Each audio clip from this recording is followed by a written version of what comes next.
Om Ajnanatimirandasya Jnananjana Shalakaya Chakshurun Militam Dhena Tasmai Shri Gurave Namah. Hare Krishna, welcome. Thank you for coming. If you can see that's this how the sound vibration expands with sincere endeavor. It's a painstaking effort to bring even one word into another language. And now it's in many different languages going all over the world. There's the flow of the sound vibration that came from Krishna's flute gets passed down. Shukadeva Goswami spoke it. Now everyone's talking about it. And the vibration that's been recorded in a very handy way goes out these little containers. And in the most remarkable places you wouldn't expect. People start talking about the Bhagavatam. I was at a table in Santa Cruz several years ago, and a very disheveled homeless man came up, looking quite mad, and was just staring at the book table. So I tried to engage him, and I said, "How are you?" And he goes, "I know something about this." And I said, "Oh, really? What do you know?" And then he stood up really straight, and he recited in with perfect pronunciation the entire first verse of the Bhagavatam. Om Namo Bhagavate Vasudevaya Janmadhyasaya Tonvayad. And then I tried to inquire a little bit more from him, but he was so mad that he turned around and walked away. And I was just thinking how many streams this sound vibration has broken into, and how it's reached out to touch so many people in all different modes of nature. So today we'll do a little review of certain sections of the fourth canto of the Srimad Bhagavatam, if that's okay with you. And Om Ajnanatimirandasya Jnananjana Shalakaya Chakshurun Militam Dhena Tasmai Shri Gurave Namaha. Shri Chaitanya Manobhishtam Stapitam Yena Bhutale Swayam Rupa Kadahmayam Dadati Swapadantikam Vandeham Shri Guru Sri Yuta Padakamalam Shri Gurun Vaishnavamscha Shri Rupam Sagrajatam Sahagana Raghunatham Vitam Tam Sajivam Sadvaitam Sadvadhutam Parijana Sahitam Krishna Chaitanya Devam Shri Radha Krishna Padan Sahagana Lalita Shri Vishakan Vitamscha. Hey Krishna Karuna Sindho Dinabandho Jagatpate Gopesha Gopika Kanta Radha Kanta Namostute Tapta Kanchana Gaurangi Radhe Vrindavaneshwari Vrishabhanu Sute Devi Pranamami Hari Priye Vanshakalpa Tarubhyascha Kripasindobhya Evacha Patitanam Pavanebhyo Vaishnavebhyo Namo Namaha. Jai Shri Krishna Chaitanya Prabhu Nityananda Sri Advaita Gadadhara Shivasari Gaura Bhaktivinoda Hare Krishna Krishna Krishna Hare Hare Hare Rama Rama Rama Hare Hare.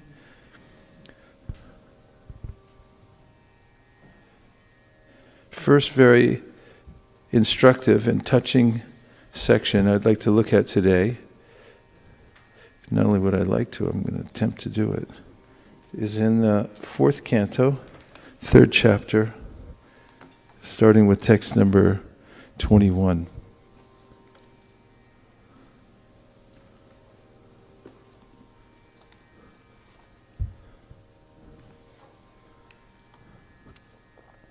It's 4:3:21. Does anybody know what this chapter is?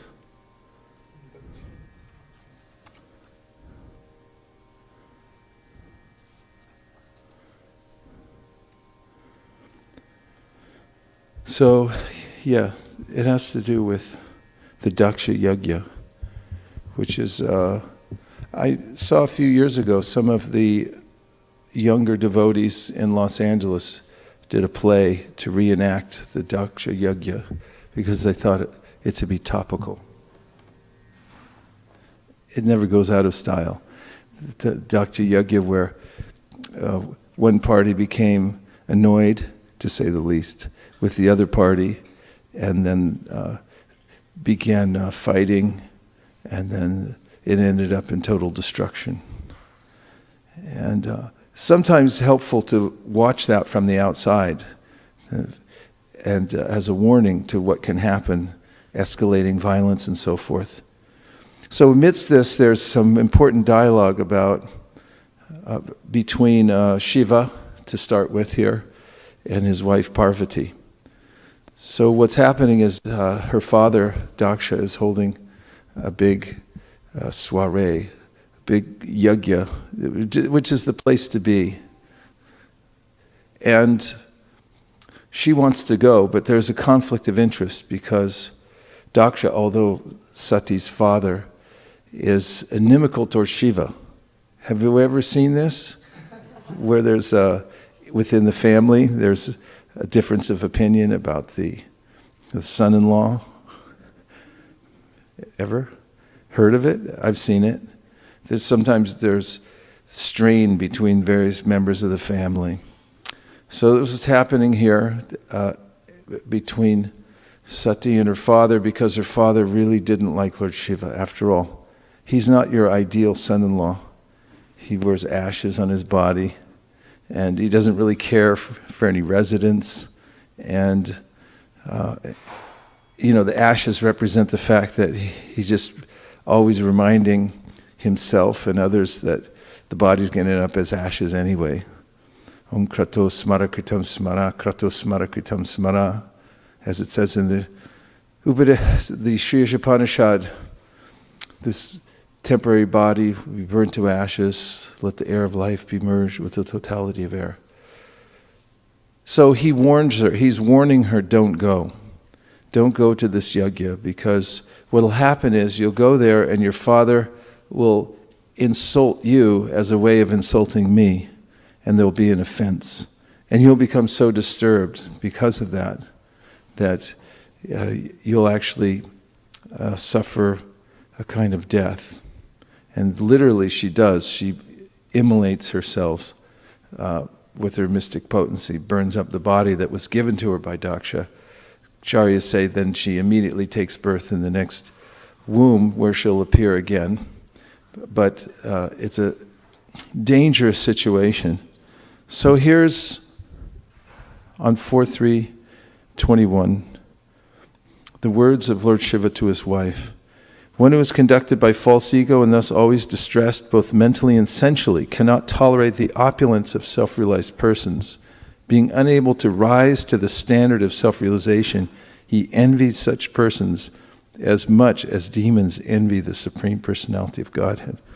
I found that to be striking, that being unable to rise to the standard of self-realization, he envies such persons, that is, those who are advanced themselves. Doesn't like to see it because he can't rise. So this is Shiva talking about Daksha, indirectly saying, because he's a materialist. Now, the word Daksha, his name Daksha, means he's expert. What's he expert at?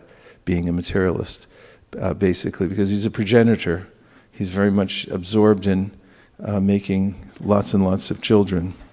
So there's a way in which that preoccupation sort of obscures one's ability to be fully absorbed in Krishna consciousness. Then, in 22, he says, Shiva says, "My dear young wife, certainly friends and relatives offer mutual greetings by standing up, welcoming one another, and offering obeisances. But those who are elevated to the transcendental platform, being intelligence, offer respects to the Supersoul who is sitting within the body, not to the person who identifies with the body." 23, I am always engaged in offering obeisances to Lord Vasudeva in pure Krishna consciousness. Krishna consciousness is always pure consciousness, in which the Supreme Personality of Godhead, known as Vasudeva, is revealed without any covering. Therefore, you should not see your father, although he is the giver of your body, because he and his followers are envious of me. Because of his envy, O most worshipful one, he has insulted me with cruel words, although I am innocent. If, in spite of this instruction, you decide to go, neglecting my words, the future will not be good for you. You are most respectable, and when you are insulted by your relative, this insult will immediately be equal to death. So, just as a general principle, there are a couple general principles here. One is what was mentioned, that in offering obeisances, one sees that he or she is offering obeisances to the supersoul within the body, not to the person who's attached to the body. And therefore, one may offer obeisances universally in that case.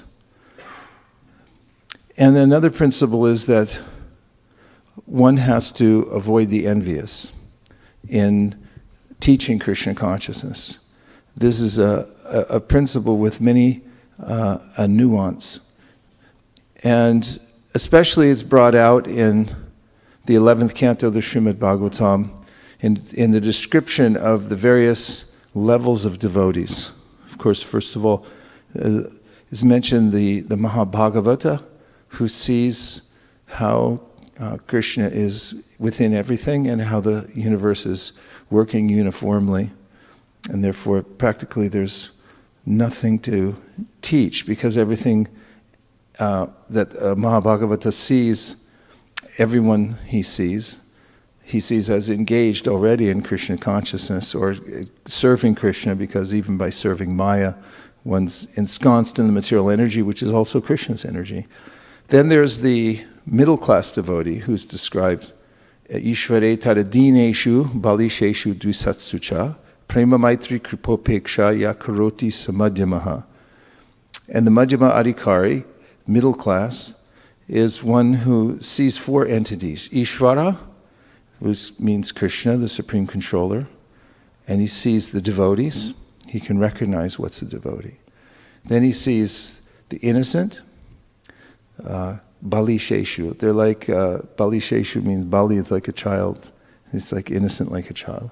And Dvisatsu, those who are envious of the Lord. They don't even like the idea that the people are out and about teaching about God. They'll take exception to it immediately and make some counter arguments in an envious way. So then the scripture, and this is coming from Kavi Yogendra? Okay, could look it up. Says one should act, the Madhyama Adhikari interacts with these four different kinds of, and with these four entities in appropriate ways, different and appropriate ways. So with Krishna, one gives prema, one develops love for Krishna. For the devotees, one develops appropriate kinds of friendships, relationships of friendship. Kavi Havi Antariksha Prabhuda Pipalayana Avirhotra Drumala Chamasa and Karbhajana are the Navi Yogendras, and this is Havi Yogendra, so the second one who speaks to Maharaj Nimi, and he's giving these principles of the various levels of devotees. So then towards the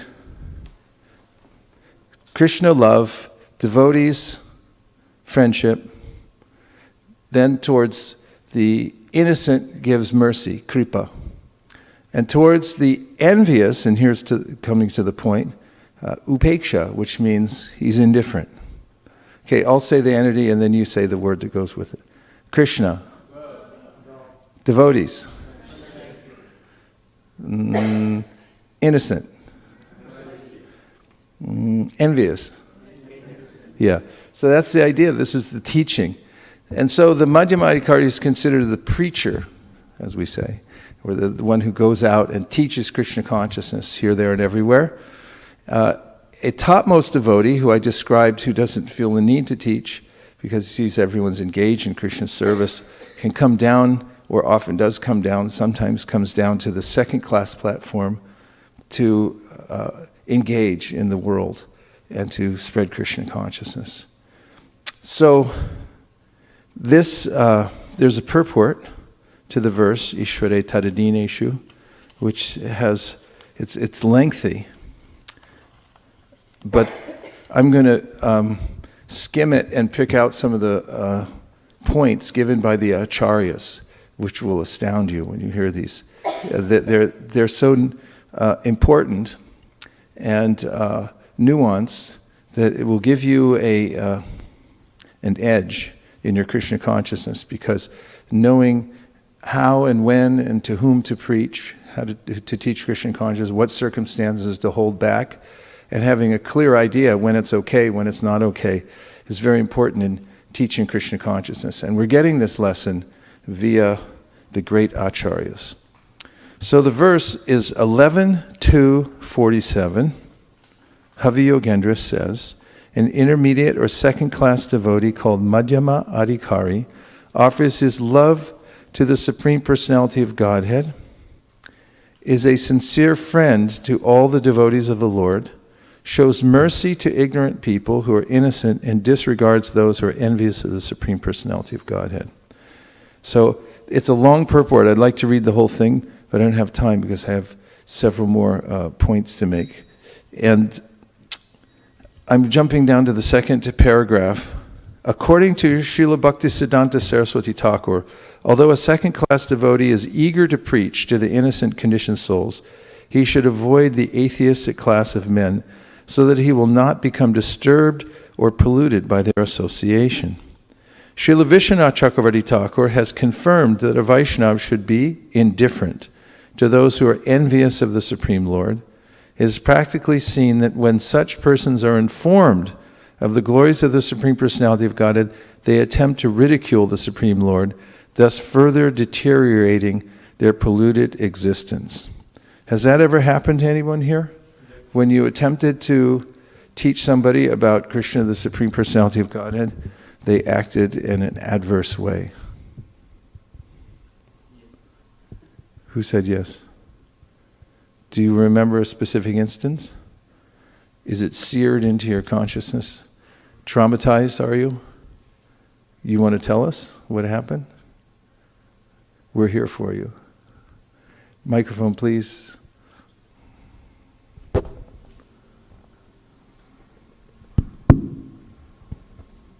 Well, this is an example of how aparadh is made. So, he was a Mayavadi and a very elderly person, even elder to my father. And then typical Indian thing that, I know everything. And then, everything is one and we're all God and those things. And then I said, Krishna clearly says, offer everything to me and, bow down to me. And then he said, Krishna is so arrogant that he's speaking like that. Who is Krishna to say like that? And then I said, there's no point in, discussing this further. I mean, it's in a complete wrong direction and complete aparadh. I'm wasting my time and he's doing aparadh. So, yeah. Where was that? That was at a family dinner function. A family dinner. This is very similar. This is going door to door. Sometimes we meet people. I could say one instance, we were out with a large party of devotees door to door, and I met a man. It was about 11 in the morning. He came out with his bathrobe on, and I showed him the book. Actually, he opened the door, he came out, and he kept it partly open, but he was standing in front of the door on the outside, because apparently he didn't want to close the door on me yet, but he also didn't want me to come in or keep the door open to what was going on inside. But when I showed him the book, he said, "Oh yes, I know everything." And from there it was all downhill, because they already knew everything. But I did call all the devotees and say, "You got to get up here, because I just met a man who knows everything." They were fascinated by him. Any other instances where you met somebody who was radically inimical? Madhukar?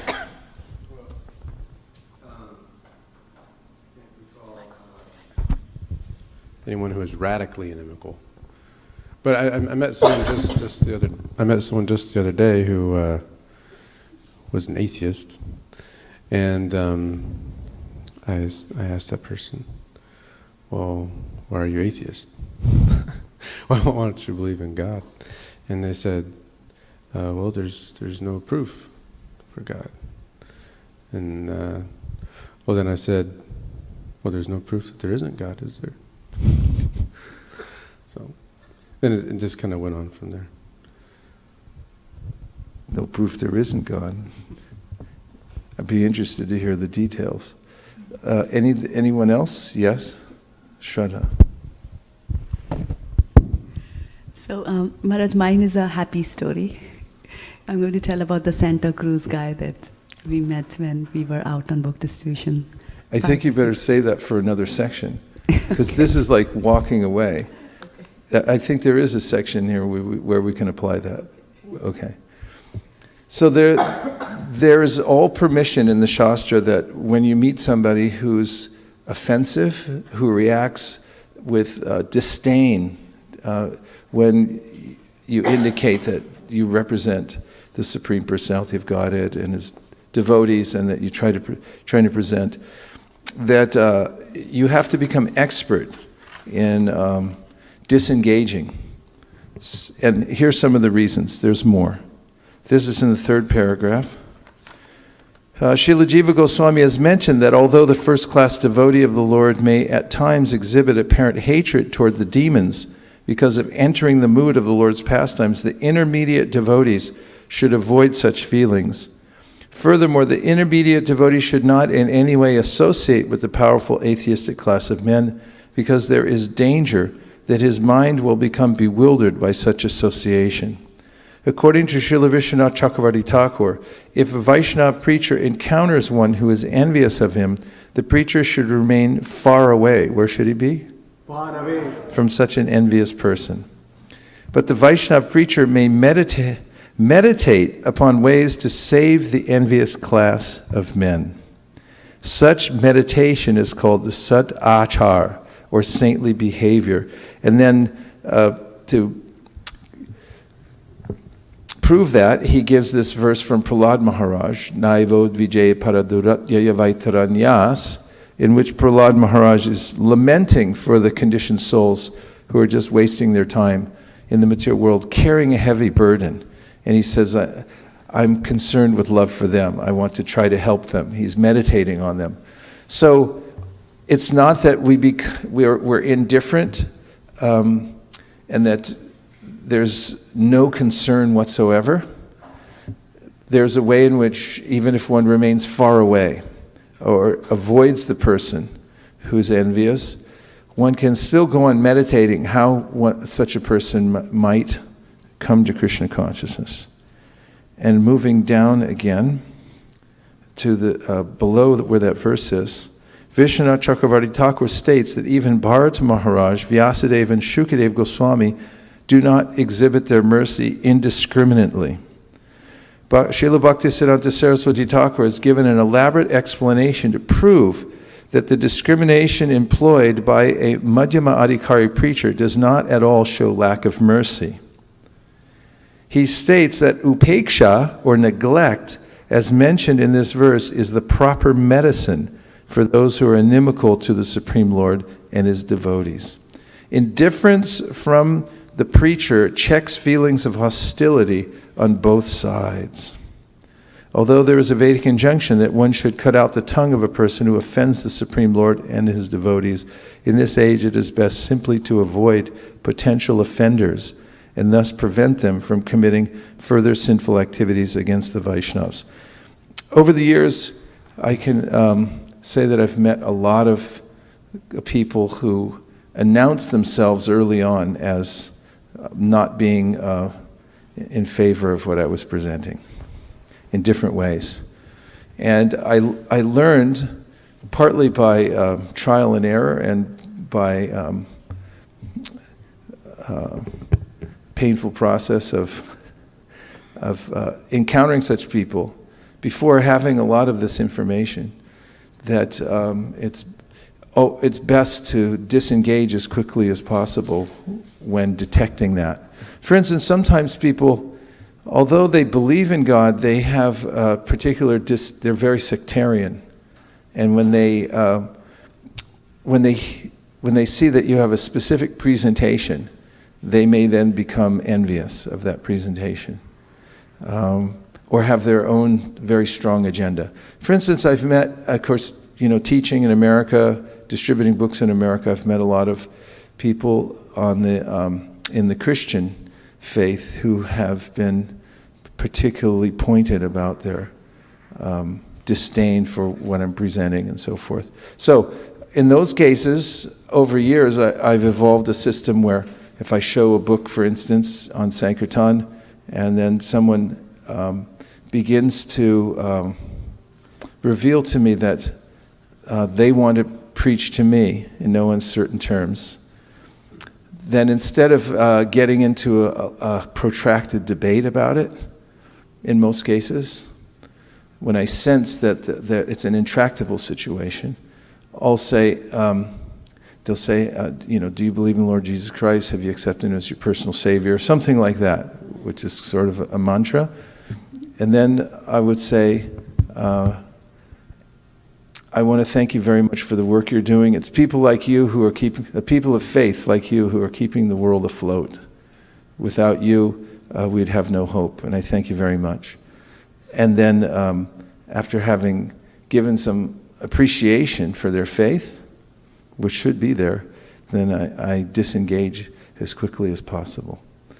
And I find that that follows the spirit of this verse, to not be indiscriminate, but to see where there's an opening. And if there's no opening for one reason or another, then it's best to disengage and move on.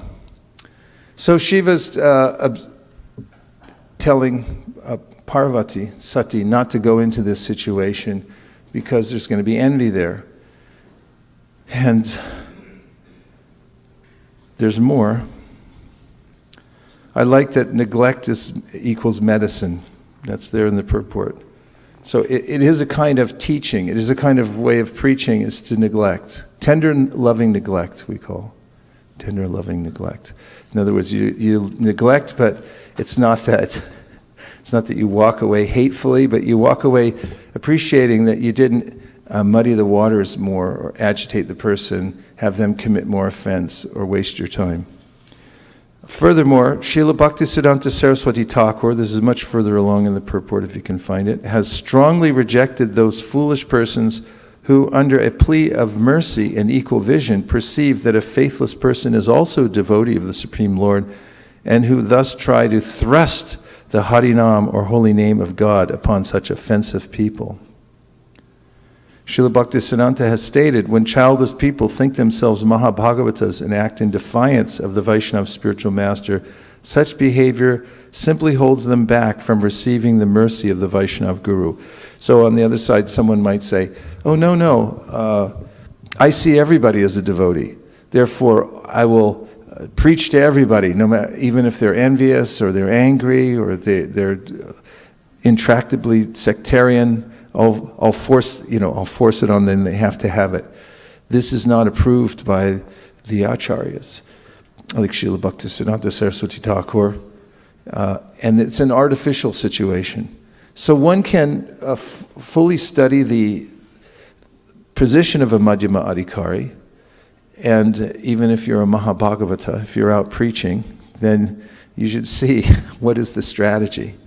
And one of the strategies is to be upeksha, or learn how to be tactfully indifferent from people.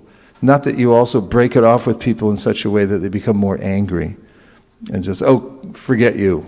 That's not what it means. It means, as a means of preaching, the indifference means to leave no residue with the person that you're talking to. Leave them clean, break away, like in training for being a lifeguard. Teach people how, when you go to save somebody who's drowning in the water, if they start to drag you under, you're taught to actually disengage with the person before you get drowned. And there's ways in which to break it off with the person. So we should also break it off with people who are going to drown us in different ways, but we can do so tactfully. Again, pure devotees, therefore, in all circumstances, display indifference to those who falsely imagine themselves to be Vishuddha Bhaktas or pure devotees of the Lord. This indifference is an excellent manifestation of their mercy. Isn't that nice? Indifference is an excellent manifestation of their mercy. So you can consider that. This is Shastric. Srila Jiva Goswami, further down, has pointed out that even though a Mahabhagavat devotee may act on the second-class platform for preaching, his rejection of the envious living entities does not obstruct his vision of the Lord as all-pervading. Rather, when a first-class devotee or even a second-class devotee rejects the atheistic class of men, he is expressing the mission of the Supreme Personality of Godhead. Madhukari Prabhu. I have a question about, which may relate to this. Like sometimes when we go try to give people books, distribute books to people, and they're atheists, and they say so, we can still figure out how to get them to take a book and give a donation and stuff. And so when they take it, and they read it, they may realize that they've been tricked. So what would you say about that? I'd say it requires expertise. There's a fine-tuning for the preacher to feel from the heart how one's presentation is going to affect somebody else. And so when presenting something, even if you're doing it in a crafty way so that they walk away with it, one should have a feeling for what the result may be later on. There is one way of looking at it, and that is that it's absolute. And therefore, the good outweighs the bad, and no matter what happens, the bad will gradually dissipate and the eternal benefit will persist. That's one way of looking at it. And it's not unbona fide. In fact, sometimes Prabhupada looked at it that way. Oftentimes, when devotees in the very beginning of the movement were untrained, unskilled, and went out. Of course, no one's completely untrained or unskilled because Prabhupada said that Krishna teaches us from within. But in maybe immature ways in presenting, I often perceived that we were inoculating people, and once they were inoculated, then we were done with them. And we didn't care for any of the extra care that we could give people, because we thought, okay, they got the shot, they're ready to go. Push them off now. But more expert preachers will consider the follow-through. And why are they more expert? Because they have more experience and they see what happens. What's the result from their preaching? They see that sometimes people come back and express themselves in different ways, and they go, oh, actually, what I say and do does make a difference. The way I say it makes a difference also. So a person may become more sensitive. So in the case, a particular case you're mentioning of somebody who's atheistic, and you may be able to say, oh, well, this is perfect for an atheist. I mean, I don't know exactly what you mean by, convincing them, how you trick them to take a book, but I do know I've seen instances where I think Vijay reported either he or someone else was going door to door in Australia or New Zealand, and somebody opened the door and said, "Oh, this is not for me. I worship Satan." He said, "Well, this is perfect for you. Don't you want to know about the competition?" And he goes, "Yeah, you're right. I think I'll take it." That sort of expertise in thinking ahead helps. And not just that, one would say, oh yeah, this is a guidebook to atheism or something like that. And then someone says, oh, actually it's not. But it is. I mean, you could say it's everything. So you just have to be sensitive and consider, what might happen later on. If you say something that is not, that can't be connected, and it's so disjointed that they will consider that it was, an out-and-out lie or something like that. Srivas Pandit can help me out here. I could be wrong, but once we were distributing books in front of Walmart, a person said, he looked at Bhagavad Gita and said, "No, I'm an atheist, I don't want to take this book." I said, "Well, this book actually tells you that there is no God for those who don't believe in Him."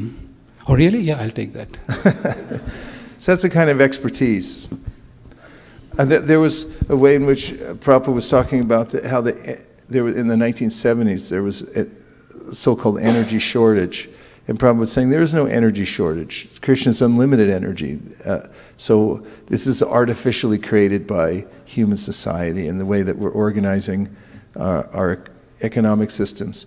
And so there was one devotee who was out selling books. He was a brahmachari, Tripurari Dasa at the time, now Swami. But he was selling BTGs and said, "Yeah, read all about it. There's no energy shortage. Yeah, God, it's right in here. No energy shortage at all." And people were buying because it was a big concern to people at the time. And when Prabhupada heard about it, he said, "This is very expert kind of presentation." So, yes? And one last point is Srila Prabhupada himself encouraged that, like just a mother packs the tablet in a sweetmeat and gives it to the child. Yeah. And so you have to see, I mean, it's hard to imagine a situation where, it would be an outright trickery or something like that would make them consider that, you just presented something as a lie, it was a lie or something like that. I don't think you have a problem, Madhukari, with that. But you're asking for others, and I appreciate it. So,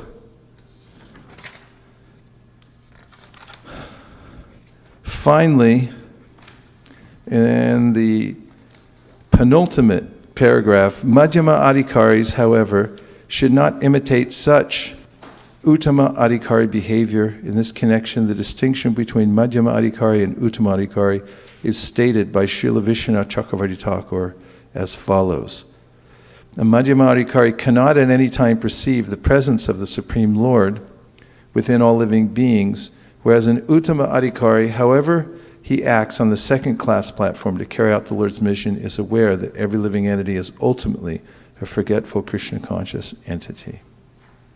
Therefore, although a devotee may externally engage in 4 different types of behavior, as mentioned in this verse, namely worship of the Lord, friendship with the devotees, preaching to the innocent, and rejection of the demons, he is not necessarily on the second-class platform, since an Uttama Adhikari also may exhibit these symptoms to carry out the Lord's mission.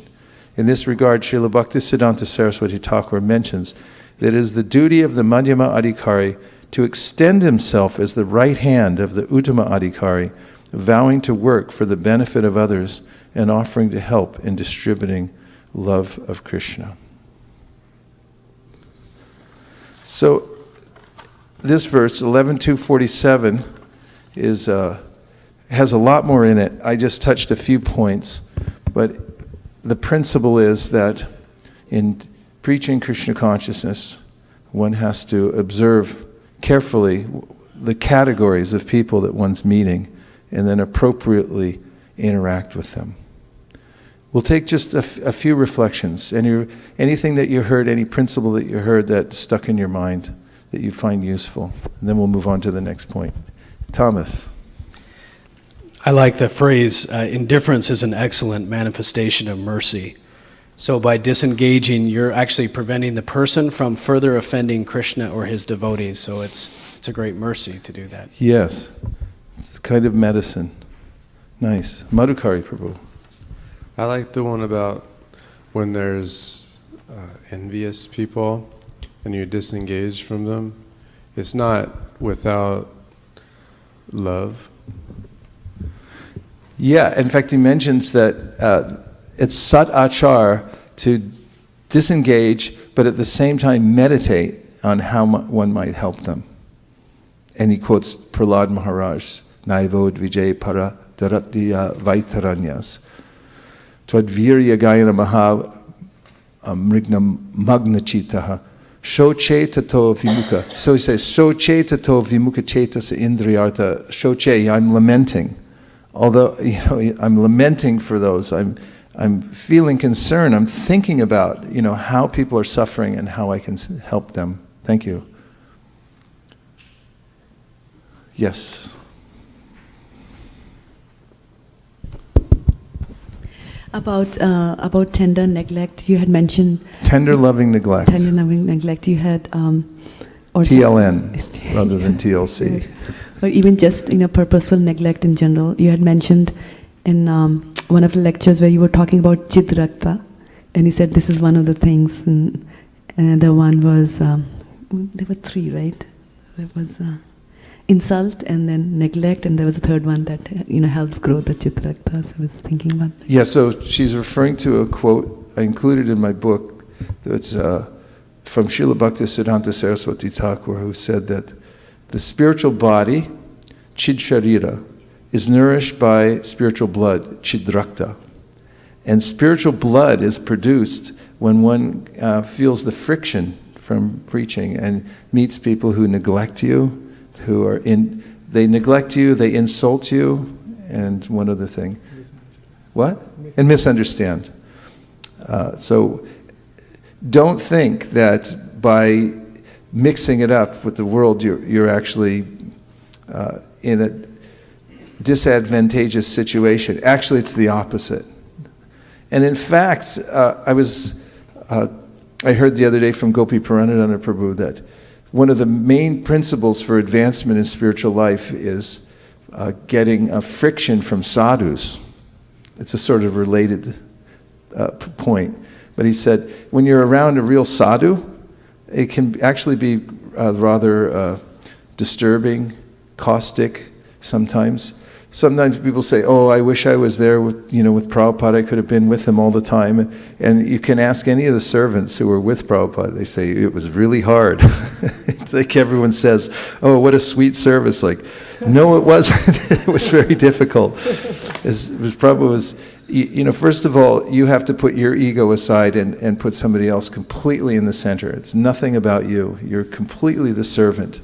I mean, when you go home and with your family and everything, I'm completely renounced and everything, but I'm still in the center.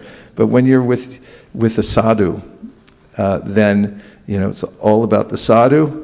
Of course, he's not thinking that. He's thinking it's all about Krishna, but that's why I'm in the material world, because I'm thinking it's all about me. But that kind of friction and any kind of chastisement one may get actually helps one grow. That spiritual blood comes from that. So if you're the smartest one in the room or the most advanced one in the room, you're in the wrong room. Get in those kinds of rooms where people are smarter, people are more advanced, and feel the pain. Feel the pain of it, thinking like, why aren't I advanced? And, taking the heat. It's that heat that helps us to grow. And in preaching also, when we're meeting people and they chastise us, we should consider that this is Krishna chastising me. Krishna is speaking through this person because I'm such a rascal. He's sent me out, and now I'm meeting these atheists and whatever to chastise me. And internally we can consider like that and then disengage from them. You have a point? Yes. Thank you, Maharaj, for that tender loving neglect. Tender loving neglect. Yeah, that is By the way, I just wanted to mention that I learned that phrase from Jamuna's mother, because Jamuna's mother is an expert at growing orchids. Orchids are so nice, beautiful, but it takes a special care to grow orchids. And I learned it from her mother, and she said the trick is tender loving neglect. Don't fuss over them too much. If you give them too much water, they'll immediately die. If you mess around with them too much, they just like to be put in a corner and left alone. So then they grow nicely. But I also practically experienced sometime with colleagues. It might be like intense heat happen, but then I just kid and I did not more further pushed, and I got back. But I saw that over the period, actually, that given me more opportunity to think about them, how I can help them. And also it actually challenge, and that's what like a spiritual bird, and actually that's a good thing. And if someone is opposing, then you don't directly tell, but actually then it gives more opportunity to serve, and also to see that where your false ego is there or is what is there, because most of the time is false ego get hurt first, that if someone doesn't accept. But if you see again and again that person, then you remind, oh yeah, Krishna want to get your false ego down, and then help the. So it's conceivable that you're in a situation where you see people every day, you want to teach them about Krishna consciousness, but you can't because they're not open to it. You could consider that you're not telling them about Krishna consciousness in that situation is actually preaching according to this principle. And that paradoxically, I've found over the years, the more one is detached and takes the attitude that I will come as closely as I can and offer as compellingly as I can, but I'll still be detached and let them make the move. Individual, spontaneous, and voluntary, Prabhupada said, this is the way to manage. Even amongst devotees, he said, don't create an environment in which people want to do service that's individual, spontaneous, and voluntary.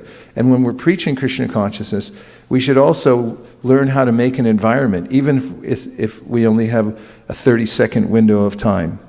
Through our detached mentality, that we want to do the greatest good for people, and part of that is not pushing them too far, that we can create that environment. And it's just a mysterious zone, because the soul has its own volition and can decide at any minute, I like this, I don't like that.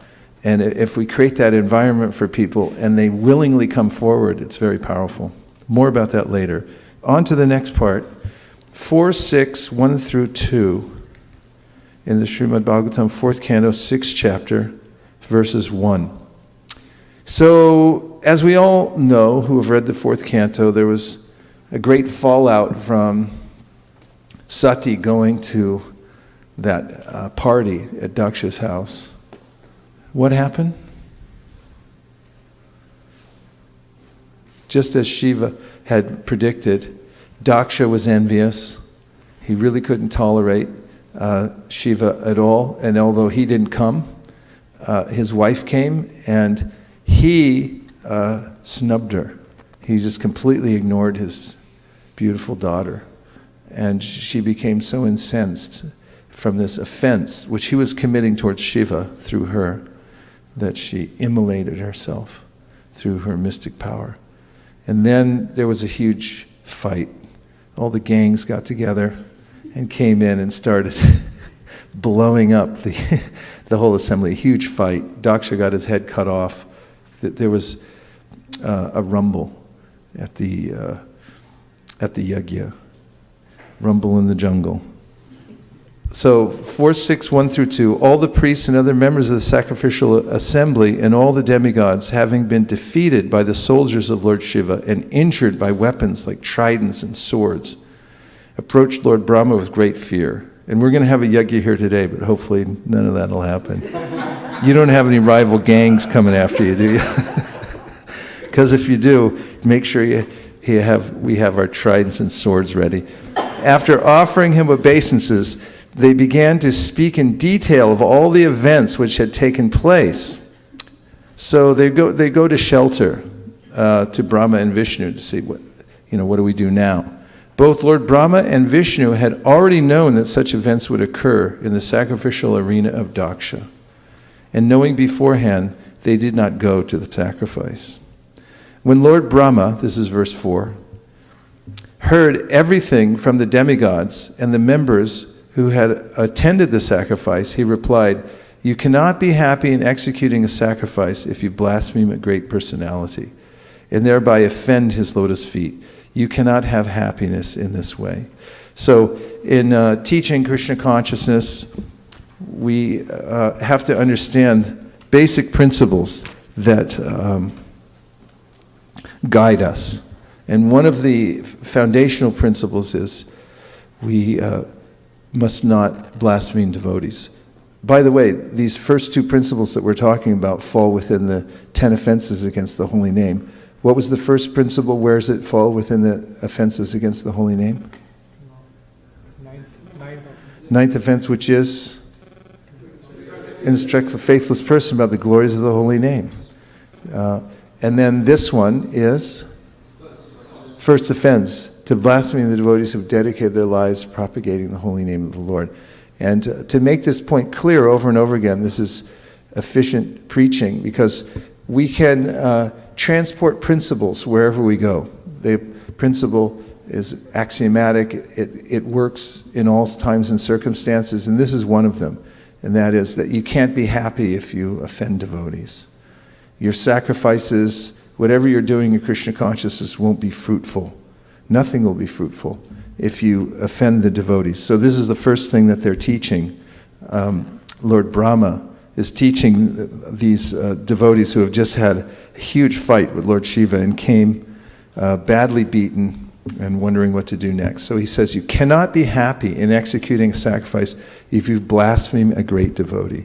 And we've talked about this many times in this class, and also it's important to bring up over and over again, because as Krishna mentions to Uddhava in the 11th canto of the Bhagavatam, living entities in the material world, none of you, but just in general, carry envy within their hearts. And that can be transferred to envy of Vaishnavas.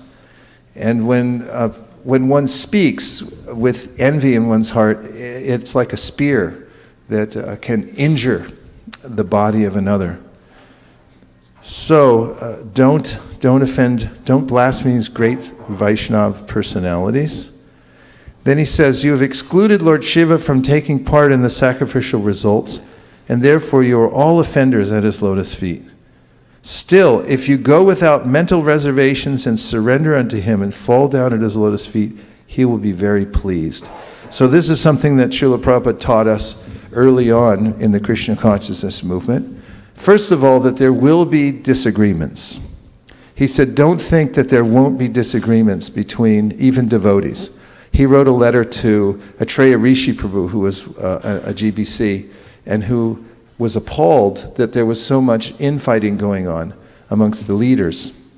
After all, they were young and they were ambitious, spiritually ambitious, and maybe, a little bit of other.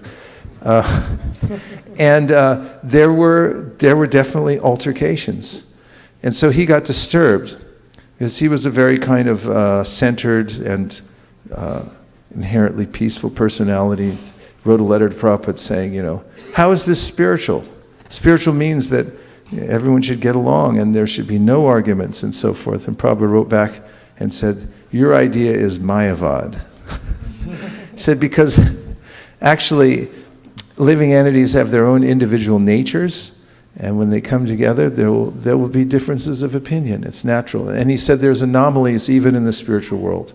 Then he gave these examples. He said sometimes Krishna becomes so bewildered by seeing Radharani that he accidentally milks a bull instead of the cow.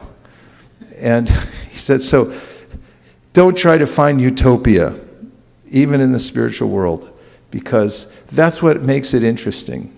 A novel where you turn the pages and every day, same thing, perfect weather, there's no conflict. You just keep turning, and you say, okay, I'm not reading this novel anymore. What makes everything interesting is that there's some conflict, that there's some interaction and things like that. Of course, it should be purified and so forth. But first of all, principle in preaching Krishna consciousness is don't avoid conflict. Understand that it's there inherently because of the differences we have between our personalities. And so expect that. And the second thing is, when there is a misunderstanding, fix it. And how do you fix it? You go and bow down and offer your apologies. That's taking the high road. As a politician said recently in a speech, she said, when they go low, we go high. So you got to think like that take the high road, and this is part of preaching. It's part of being effective in moving about the world and teaching Krishna consciousness, is learn to apologize to people. And if you've made an offense, the remedy is that you should go and offer obeisances as soon as possible. The sooner you do it, the less you suffer, and the easier it is to do. So it's better to get in the habit of going and apologizing to people.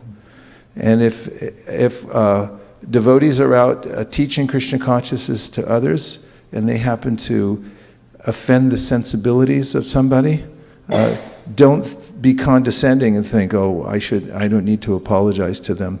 They're just some insignificant person. No, on the contrary, we should be the most humble, and we should beg forgiveness when we make some transgression. It goes over well in every segment of society, when one is humble and one begs forgiveness when one makes a mistake. So this is part of preaching Krishna consciousness, is to be humble and to remedy the situation when it comes up. So Brahma is saying, still, if you go without mental reservations and surrender unto him and fall down at his lotus feet, he will be very pleased. Reflections. Anything you'd like to say about this? Yes. I like the point about where you said, criticizing, blaspheming the devotees, right? In my personal experience, right, what indirectly or directly it kind of affects your sadhana, because every time you try to look at a devotee, right, some kind of, you form notions about a devotee, and it lingers in your mind indirectly, which is not good for sadhana. So what I tell myself is, first look at yourself, they're for every mistake you point, there might be 100,000 mistakes in yourself, right? Very good. In fact, that's exactly what Srila Bhaktisiddhanta told his disciples. He said, before you criticize someone, look at yourself and see, is there anything there? Is there anything there that is within me that I'm projecting on others? Thank you. Yes. Prabhu, I really like the point about you made about apologizing not just to devotees but even to those who may not be practicing bhakti. Yeah, we shouldn't look at them in a condescending way. And secondly, I wanted to ask a question regarding the variety. Thank you for explaining how even in the spiritual world there is variety. If someone takes this point and justifies it, uses it to justify his or her tendency to stay in the material world. Oh, this material world, anyways, the miseries of this world make it an interesting place. So how do we counter this point? Well, that's just stupid. Not your question, but the idea that one would stay in the material world. You're welcome to do, anyone's welcome to do so. Krishna says in the Gita, Yanti deva vata devan pitrin yanti pratir vata bhutani yanti bhuteja yanti mam yachino pima. He said, you can go wherever you like. Yanti, help yourself. But he does teach very clearly about the different results that you're going to get. And the material world he calls the dukkhalayam. He says it over and over again. This, from top to bottom, this is not a place you want to stay. And so one can't make that. It's not because there's a variety here and there's a variety in the spiritual world that they're all the same. The point is that the material world is not our home. We're not compatible at all with this material nature, although it does have some of the features of the spiritual world because it's a reflection. But just like I mentioned the other day when I was at Bhakti Williams' house, in Southern California, there was a little bird, and he was smashing his little bird brain against his little bird skull against the window over and over again because he saw a reflection there. And he thought, oh, here's an enemy bird, smash, smash. And we said, oh, isn't this, we should stop him. And Will said that, no, he comes every day. He's been coming for a year. And, we should help to distinguish for ourselves and for others the difference between the material and spiritual world, not make that mistake. One more? Yes. Maharaj, thank you so much for bringing this point. The second point also about offending the great devotee. Once I was discussing with one of senior devotee and I was asking that about this Ritvik people. So then he told that yes, they can never be happy because they are offending the great devotees. So we can see that, and they may be prospering something or other, but ultimately if they are offending the great devotees, those who serve Prabhupada and their mission through their whole life, then they can never be happy. Yeah, in any circumstance, the one's perspective has to be respectful towards Vaishnavas. That's what we call the Vaishnavism. We worship Vaishnavas. Why? Because, as Lord Shiva told Parvati, Tadyanam Samarchana, the highest kind of worship is the worship of Krishna's devotees. Even Krishna says, Yad puja abhyadika, madbhakta puja abhyadika. He says in the 11th canto that, okay, worship me is okay, but even better than that, worship my devotees, because they're most dear to me. And part of the psychology of it is that Krishna loves his devotees. He wants to do service for them, but they won't take it. Therefore, if somebody else does service for his devotees, then he says, okay, you're the most dear to me. And so one should become a devotee of the devotees. And if you find yourself in any situation, in a room, in a community, in a car, in a train, wherever it may be, where people don't have that kind of respect, you're in the wrong room. You're in the wrong car, you're on the wrong train, you're in the wrong community, period. Because that's a basic principle. We worship Vaishnavas, and we're careful about blaspheming Vaishnavas. And we talked about this principle of criticism. It's not that one simply reserves all criticism, because we have to be critical. We have to distinguish between one thing and another. It's not what you do, it's how you do it, and the motivation behind it. And that has to be observed very carefully. That means advancement in spiritual life, when one has that ability. Okay. Shraddha, I know you had your hand up. Okay. 4647. Persons who observe everything with differentiation, who are simply attached to fruit of activities, who are mean-minded, who are always pained to see the flourishing condition of others, and who thus give distress to them by uttering harsh and piercing words, have already been killed by providence. Thus there is no need for them to be killed again by an exalted personality like you. This is an interesting section, you know. All the harmed parties, all the people who got involved in this kerfuffle and the big fight and the rumble in the jungle, and they fought against each other, and they got all cut up and killed and heads chopped off and everything. They went to Brahma Shiva and Vishnu what to do. Brahma took them, he went out of his way to take all the parties, all the concerned parties who had offended Shiva to his abode in Kailash. And it's an interesting section to read when they approach that place, because it goes on for many, many verses describing the opulence of his abode. Lord Shiva sits under a huge banyan tree, or is it peepal tree? Banyan tree. 800-mile banyan tree. There's an 800-mile banyan tree behind the Hawaii temple, ISKCON temple. You can go see that sometime. You can live inside that banyan tree. 800 miles it is. And Shiva sits under this tree, and he was meditating, and they all came to him. So this is another symptom of advanced devotees. When something happens, you get everyone together, you talk about it, you find out who did what to whom, what went wrong, what's the principle behind the thing, and then you get everyone together. You make an assembly, go to the person and say, okay, we're all here, we know what happened, we blew it, let's talk about it, and we'll work it out. We'll work it out. So what a beautiful scene that all these devotees are led by Lord Brahma, who's the most mature devotee in the universe. He's the leader, he's the father, and they all go to him and he says, okay, here's what we have to do. We have to talk this out. And this is part of the internal preaching of the Krishna consciousness movement. We have to come together to talk about things. It's really important to work things out.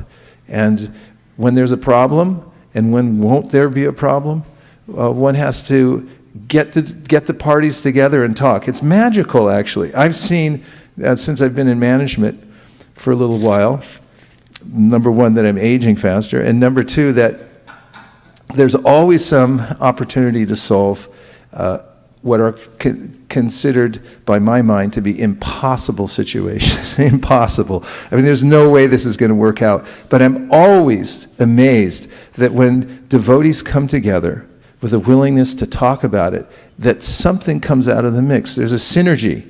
The sum of the parts is greater than the whole. Is that how it goes?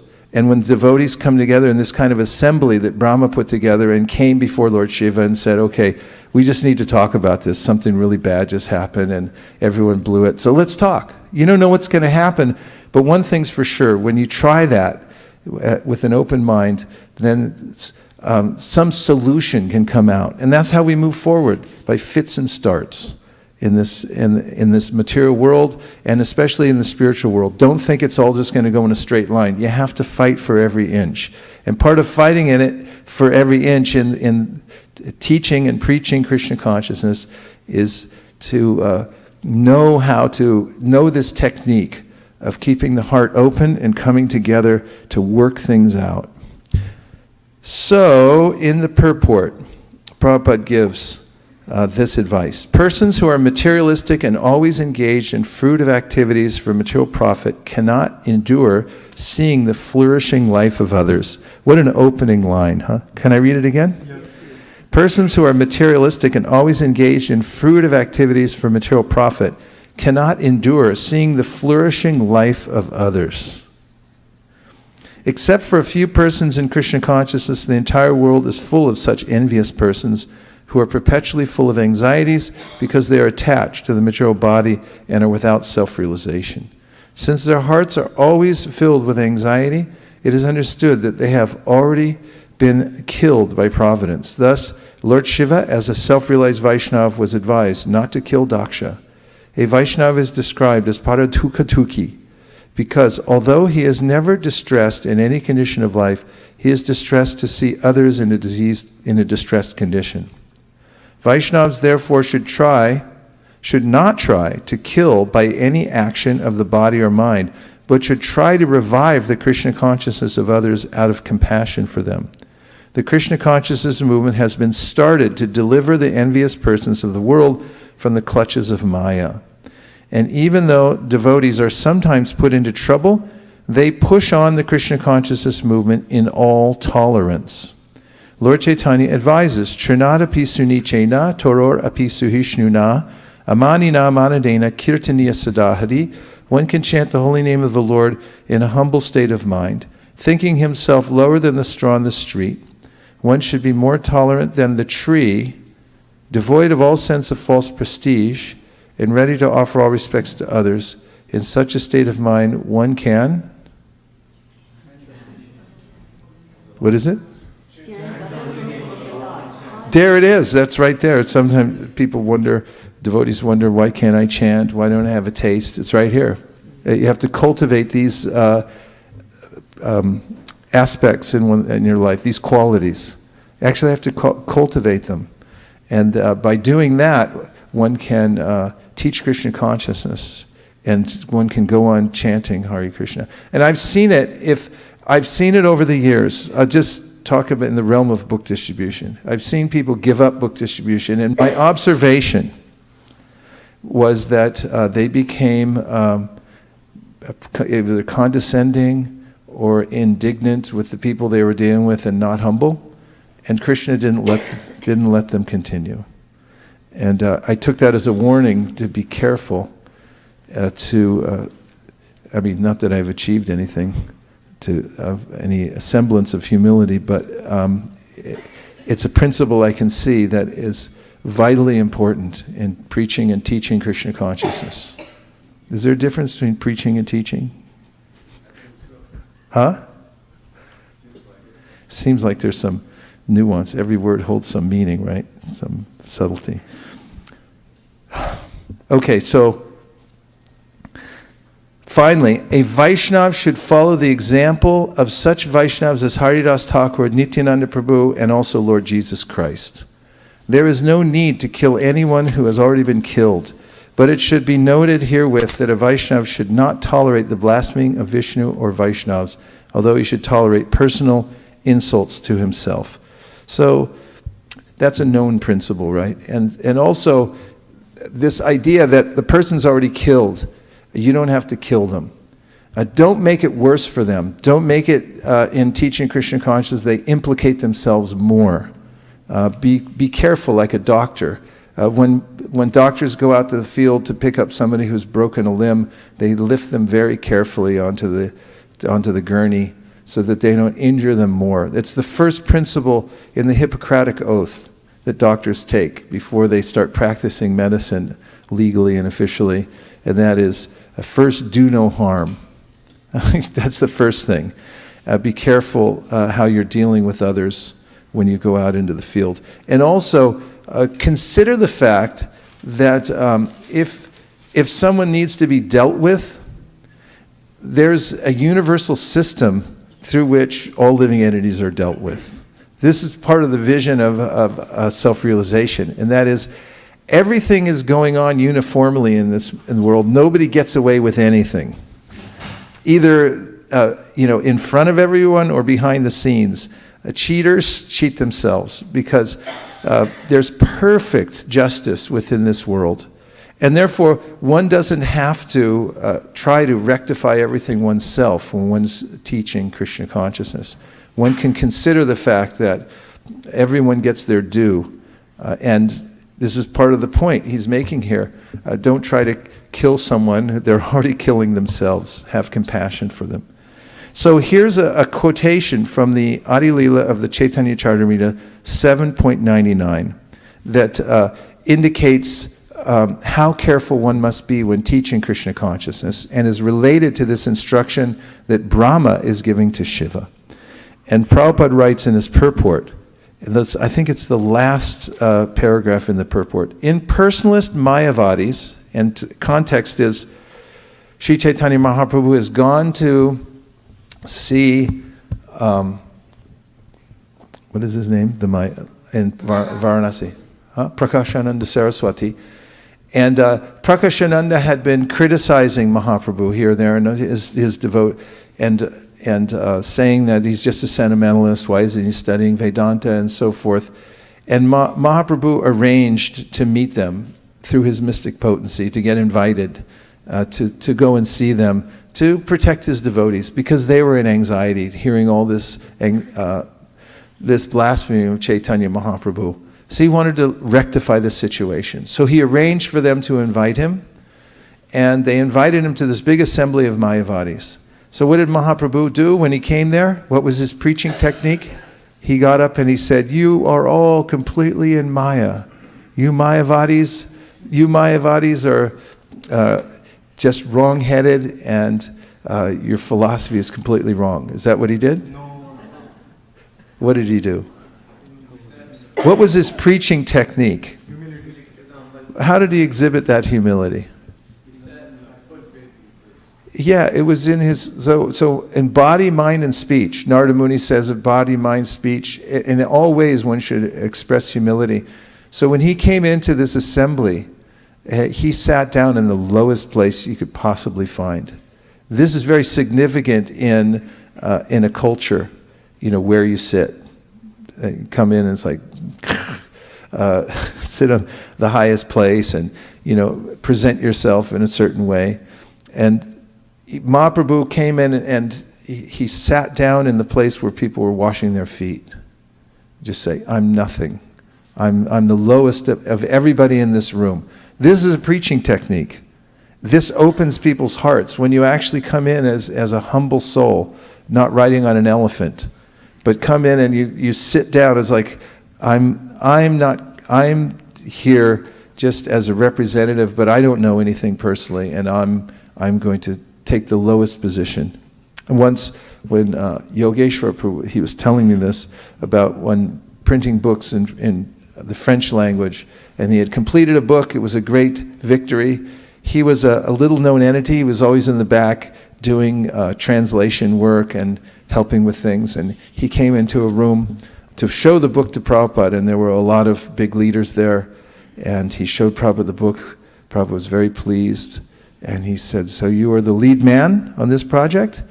And Yogeshwar said, "No, Prabhupada, I'm the last man." And everyone in the room laughed, and Prabhupada said, "This is Vaishnavism."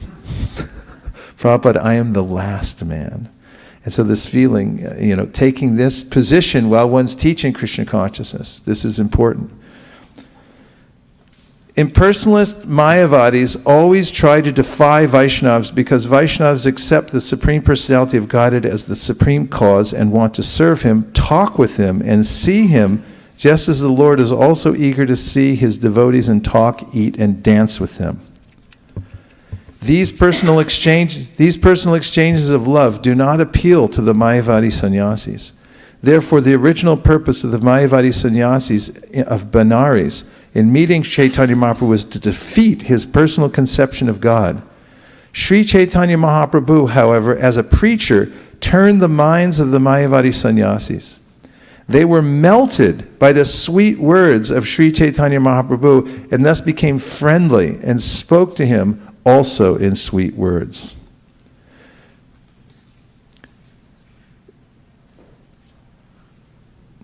Similarly, all preachers will have to meet opponents, but they should not make them more inimical. They are already enemies, and if we talk with them harshly or impolitely, their enmity will merely increase. We should therefore follow in the footsteps of Lord Chaitanya Mahaprabhu as far as possible and try to convince the opposition by quoting from the Shastra and presenting the conclusion of the Acharyas. It is in this way that we should try to defeat all the enemies of the Lord. And a verse, just for good measure, from 1st Canto, 18th chapter, 48. This is one I always comes to my mind when someone really makes it sort of a transgression and my mind is disturbed. This verse says, the devotees of the Lord are so forbearing that even though they are defamed, cheated, cursed, disturbed, neglected, or even killed, they are never inclined to avenge themselves. Don't be an avenger. 1848. You have to see it for yourself to believe it. We'll see it in each one of the languages next after this. Scroll down. Let's read it together. The devotees of the Lord are so forbearing that even though they are defamed, cheated, cursed, disturbed, neglected, or even killed, they are never inclined to avenge themselves. That's for good measure. And also, I'll point out from 552, this appears in Prabhupada's word-for-word translation of the verse from Rishabhadeva. And in the verse, he parenthetically, if you keep going down, in the word Vimanyava, which you just cut off just the very top, there it is, Vimanyava, without anger. So Prabhupada writes in parentheses, one must distribute Krishna consciousness to people who are hostile without becoming angry at them. Without becoming angry at them. So this is just a beautiful scene of Lord Brahma getting all the concerned parties together, coming to Lord Shiva and doing the right thing, setting the example, and speaking sweet words, taking the humble role, and talking to Lord Shiva to work it all out.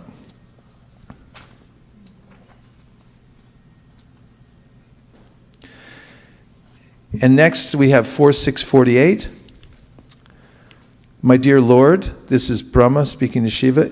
If in some places materialists who are already bewildered with the insurmountable illusory energy of the Supreme Godhead sometimes commit offenses, a saintly person with compassion does not take this seriously. Knowing that they commit offenses because they are overpowered by the illusory energy, he does not show his prowess to counteract them. So this is one of the ways that we can have compassion, is to understand it's don't hate the sinner, hate the sin. It's circumstantial. And in the purport, Prabhupada writes, it is said that the beauty of a tapasvi or saintly person is forgiveness. What is it? There are many instances in the spiritual history of the world in which many saintly persons, although unnecessarily harassed, did not take action. Although they could have done so, Parikshit Maharaj, for example, was unnecessarily cursed by a Brahmana boy, and this was very much regretted by the boy's father. But Parikshit Maharaj accepted the curse and agreed to die within a week as the Brahmana boy desired. Parikshit Maharaj was the emperor and was full in power both spiritually and materially.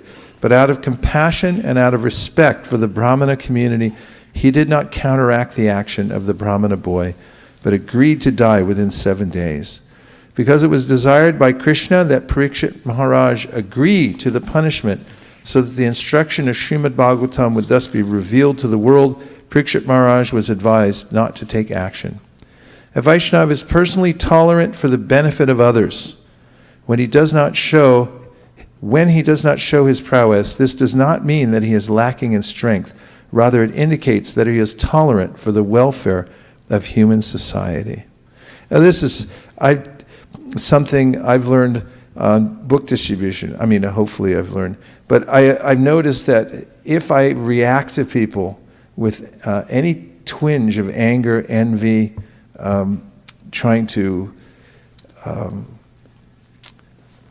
correct them in some way, that there's an inordinate reaction.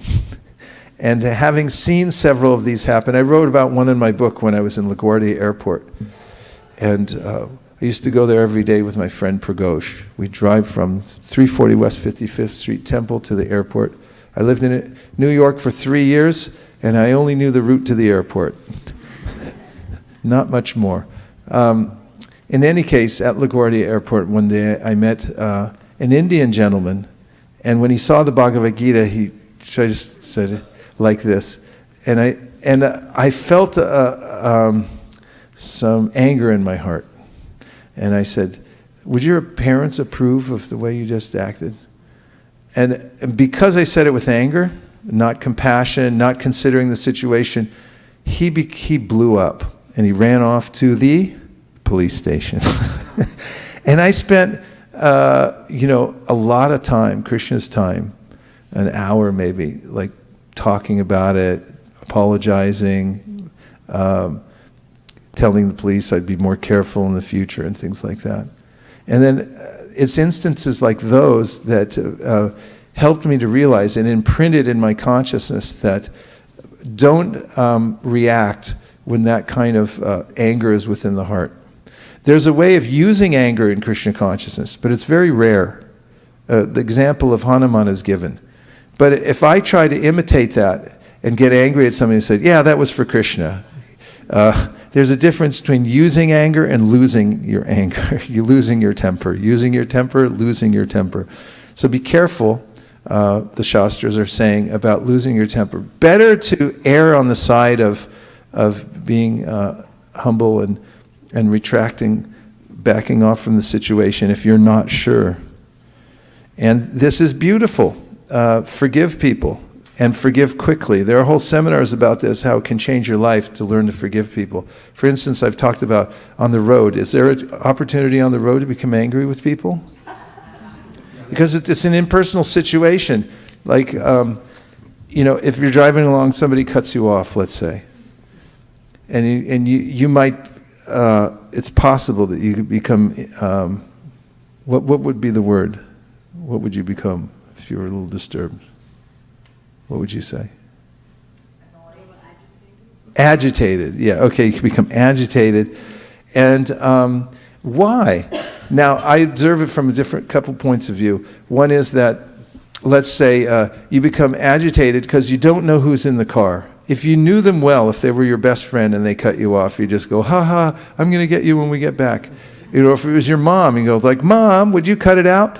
But if it's an impersonal entity, there's a way in which you can just express your anger indiscriminately. But if you realize there's actually a person in there, and what if I knew that person? What if it was my boss? Would you do it then? Hey, CEO, get out of here. Oh, sorry. The circumstances change, and our circumstances change also when we see what the living entity is and why they're acting in a certain way that they're acting. We have to be objective and see from that frame of reference in order not to become disturbed by people.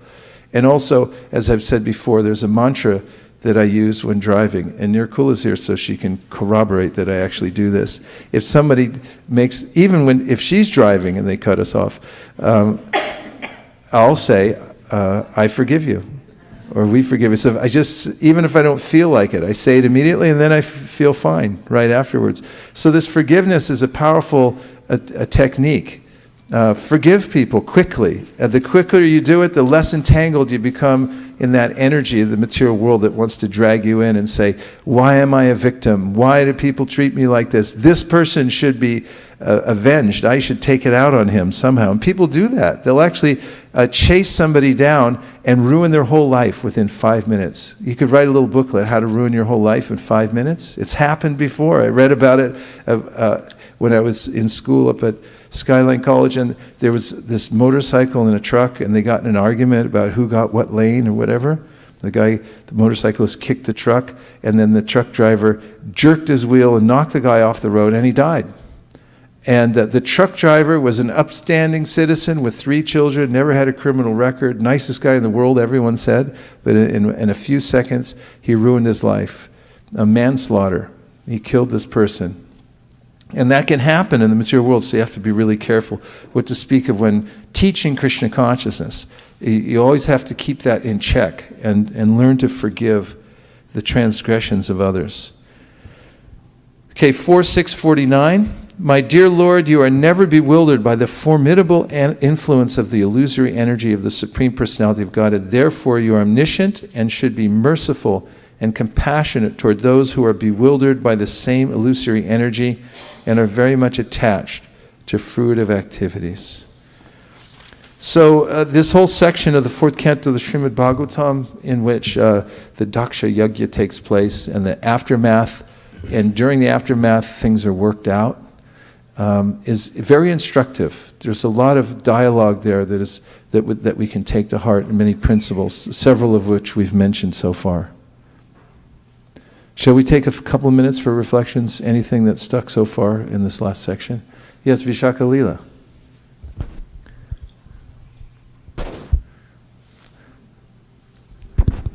Hare Krishna Prabhu. Thank you so much. I really like the point of using your anger versus losing your anger.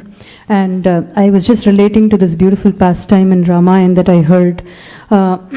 This pastime where Lord Ram chases the deer, and then he, and then Lakshman and Sita hears Rama's voice, please save me, please save me. And Mother Sita tells Lakshman to go and search for Ram. He might be in danger. And Lakshman's very relaxed. He said that nothing could happen to Ram. I'm supposed to be here to protect you. And then Mother Sita says that, I know why you're saying this, because you've been secretly planning to enjoy me, and that's why you don't want to go. And at that point, Lakshman was really, really, he was heartbroken, he was insulted. And then he goes, and when he goes and he sees Rama actually scolds him. Why did you leave Sita and come? And then I was listening to this lecture, and this devotee made this beautiful point that, Lakshmana was actually being insulted on both sides by Rama and Mother Sita. And he could have just, he could think that, I have left my home, all the comforts, my wife behind, I'm coming here, even lost my sleep and serving, Lord Rama and Mother Sita. And this is what, I get in return. And he could have just lost, his anger, and he could have just left. But at that moment, he thought that Lord Rama actually invested 30-35 years of his life in, loving, giving care to Lakshman, and Mother Sita invested about 20 years. And so he went and he thought about all those years of love and care that he received from both of them, that he immediately, forgave the situation, and he continued serving. And the point that you made, it relates with that we may be in situations where people may say disturbing things to us, or be envious of us, but it's always good to take a moment and reflect and act on the relationship rather than just acting in that moment and ruining the relationship. So Yeah, thank you. That was very helpful giving that analogy. And I just summing it up, I would say that remember that the rewards come from within. Don't try to adjust the external situation, but remember that if we apply these principles of humility and we're trying to do the right thing, the rewards will come from within. Depend on the fact that Krishna knows exactly who did what, when, and who had what motivation, and keep the right motivation at all times. Yes? Prabhu, I just wanted to read this, I think you must have heard this. I think they found it in Mother Teresa's, his room or something, her room or something. It goes like this. People are often unreasonable and self-centered. Forgive them anyways. If you're honest, people may cheat you. Be honest anyways. If you find happiness, my mom's calling me. If you find happiness, people may be jealous, and be happy anyways. The good you do today may be forgotten tomorrow. Do good anyway. Give the world the best you have, and it may never be enough. Give your best anyways. For you see, in the end, it is between you and God. It was never between you and them anyways. Nice. Okay. Mukharvind. But that 552 always caught my attention as well. The one word that Vimanyava Prabhupada has given a special meaning. That has always been a yardstick for me whenever I go out. Like how Prabhupada is very clearly defines what is that mean, and so I really. It's one of the benefits of reading Prabhupada's books carefully. You find these treasures. One treasure like that can guide your whole life. And if you find such a thing and you see that, wow, Prabhupada parenthetically inserted that. And you can actually commune with Prabhupada through that. Think, what was his perspective of this verse? How is he thinking of this one word? And then you can actually take that one phrase and keep it with you wherever you go and be guided properly. One sentence. Prabhupada said that we distribute books and people read them. He said one word. He said one sentence, one word. It applies not just to the people we're presenting to, but to ourselves as well. That if we read one word, one sentence, like in the Bhagavad Gita, I've often said, Mom, Krishna's saying, me, surrender to me, surrender to me. When you hear that word, we can actually commune with Krishna because there's no difference between him and the word as he's saying it. So it has so much power and meaning. Shraddha, there's a question on the internet. Everyone please say Hare Krishna to all the devotees on the internet. Hare Krishna! So, Maharaj, before the question, can I add just a few lines to what Mukharvinda said about Vimanvaya? We once went out on book distribution and we met a person who was very anti-Krishna. Anti-Krishna? Yeah. It's part of the anti-Krishna party. Yeah, and I started explaining, being polite to him and all that stuff, and he just kept on getting more worked up. And in the end, he just said, please leave my house and go away. So I just got up to leave. And then Mukharvinda tried to pacify him more, and he became even more softer.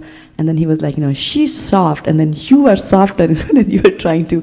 And the more we became soft with him, the more agitated actually he became with that. And finally we just... So he tried to pacify him, and he became worse. More worse, yeah. I mean, he was like so strong. And then finally we just said, okay, he's not ready, not a ripe mango. And so this is a classic case, right?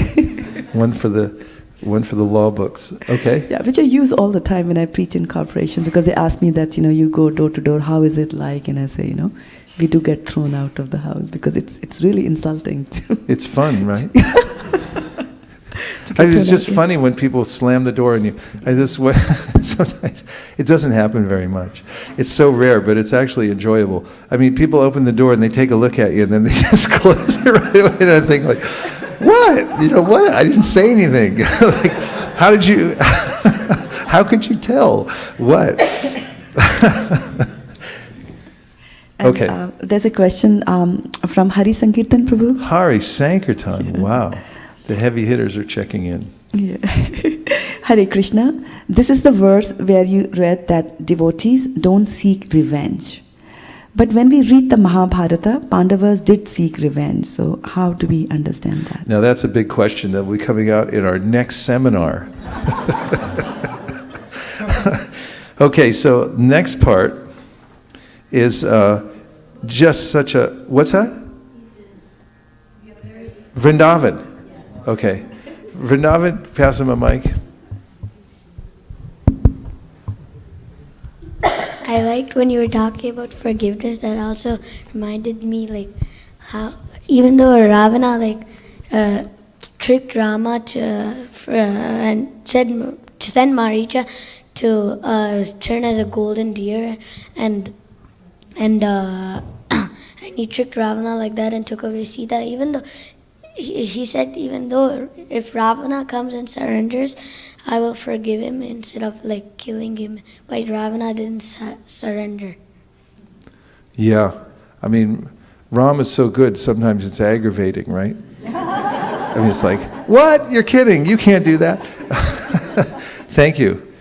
Case in point, he sets the absolute standard, does Rama, and we can see what it looks like to follow this absolute truthfulness, absolute humility, absolute forgiveness, and these kinds of principles. These come out from the Supreme Lord for us to see.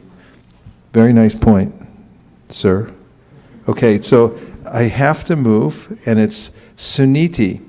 This section of the Bhagavatam everyone can relate to. In fact, even the gopis used to listen to this section and appreciate it very much.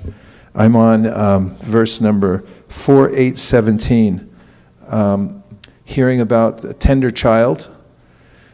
How old are you now, Vrindavan? 9, 4 years younger than you, who went off into the forest with such determination.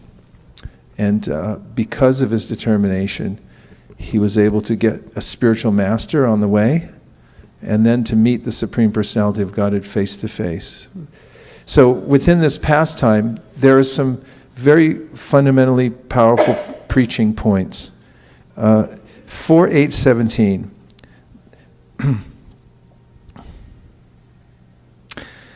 This occurs when Dhruva, as a young boy, goes to sit on the lap of his father, as a young boy might do, and he was permitted because of a political situation in the family. That is, his father had several wives, and one of them was considered to be the top wife, and it wasn't Dhruva's biological mother. So when Dhruva started to get up on the lap of his father, the way his brother was, she, that is Suruchi, prevented him from getting there and said, no, you can't sit there. This is for my son only. And he was so insulted that he began crying hot tears. He left that place in utter fury, and he went to take refuge of his mother. And here's how his mother preached to him. And this is a non-failing system for preaching in all circumstances. Okay, she was also breathing heavily. That's Suniti, his mother. And she did not know the factual remedy for the painful situation. Not finding any remedy, she said to her son, my dear son, don't wish for anything inauspicious for others. Anyone who inflicts pains upon others suffers himself from that pain. So the first principle is, don't become a victim, no matter how bad it is. Don't start getting into the revenge mode.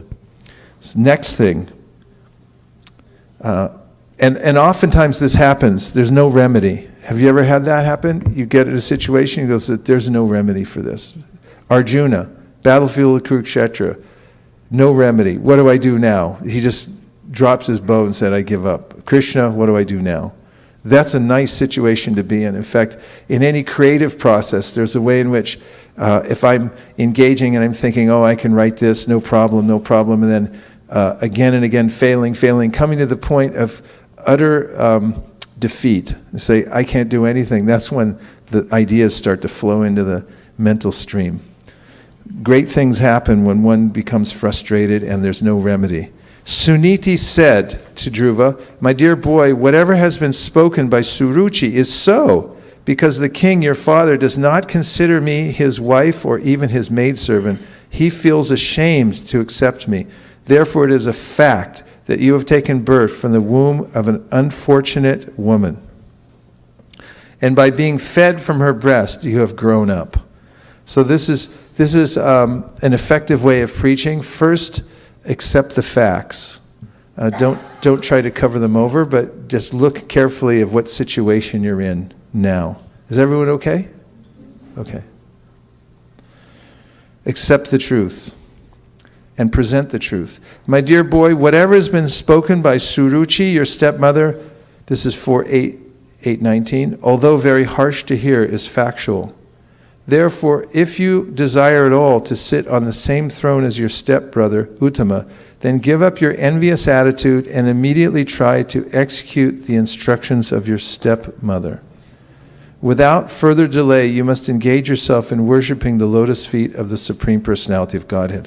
So that's the line I wanted to present as it being infallible. The last sentence, without further delay, you must engage yourself in worshiping the lotus feet of the Supreme Personality of Godhead. If you don't know what to tell somebody exactly, this one can't miss. And oftentimes, he's just like, well, worship Krishna. And Prabhupada says it oftentimes. When devotees write him letters, say, this is happening, that's happening, this is a terrible situation. Prabhupada said in one letter to Jayananda Prabhu, it's the same old answer, chant Hare Krishna. It's like, have you tried that? Hansapriya. Same old answer, chant Hare Krishna. So, just tell people, look at Krishna's God, you're not. Once I was going through the hard time, and Keshav Bharati Maharaj happened to be visiting, and he saw that I wasn't doing well, and his instruction to me was, "You are on the right path. Keep trucking." Keep trucking. Keep on keeping on. Yeah. Okay. So these are such sweet words from the mother, and partly I like this section because it mentions that she wasn't exactly sure what the remedy was, but she gravitated towards this principle that just surrender to Krishna. And Gajendra was in a similar situation. He had a crocodile in his leg, if I'm not incorrect about that.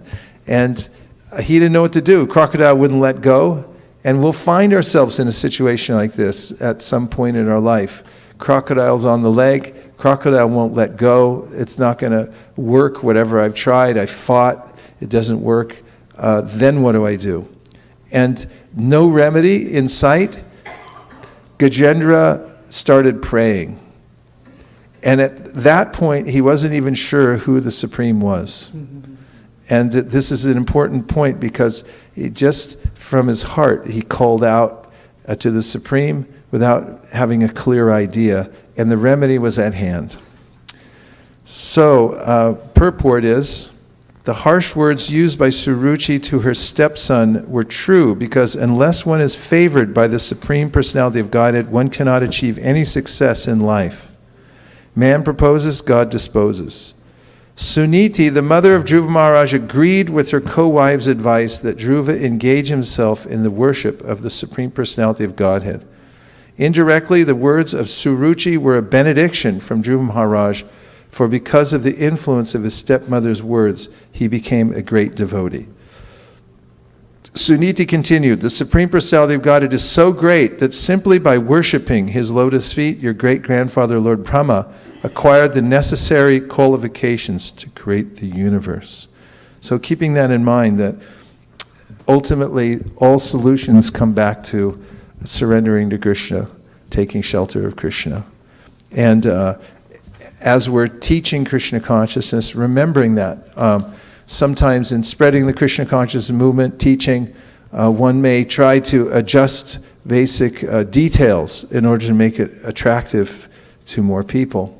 And in doing so, there's always a possibility of retracting so much, taking so much off of it that we might even forget to teach about Krishna consciousness.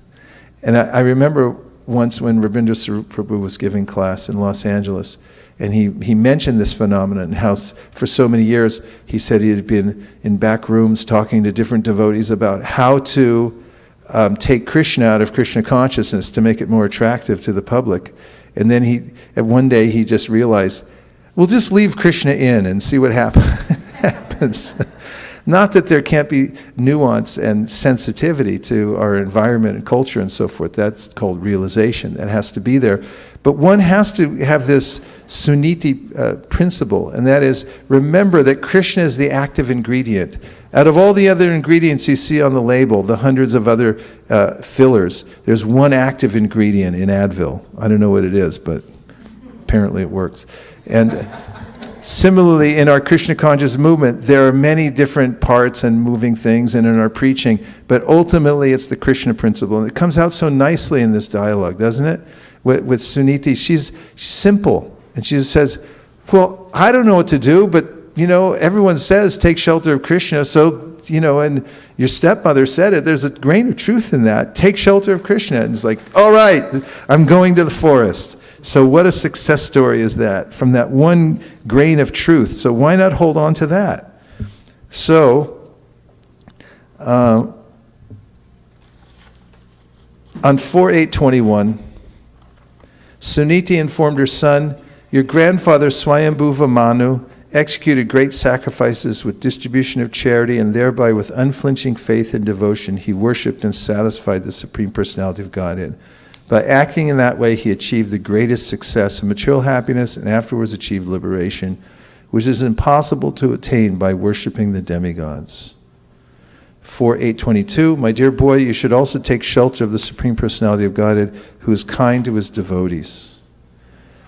4/8/23, my dear Dhruva, as far as I'm concerned, I do not find anyone who can mitigate your distress but the Supreme Personality of Godhead, whose eyes are like lotus petals. There it is. I mean, that's nice preaching. Prabhupada used to mention about Malati's daughter, Saraswati, yeah. Actually, I met her one day when I was distributing books at LAX airport.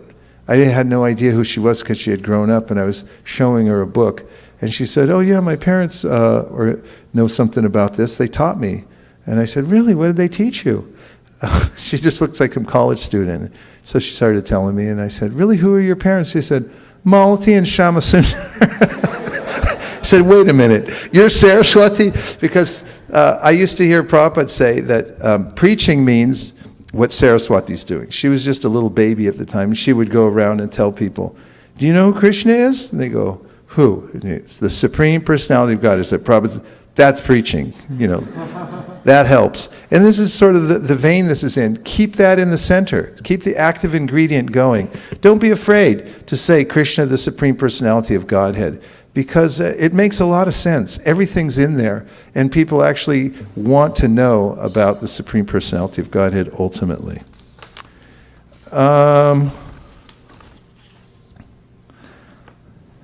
Last part, we're on the final stretch. Is everyone okay? Yes. We'll take a couple of reflections.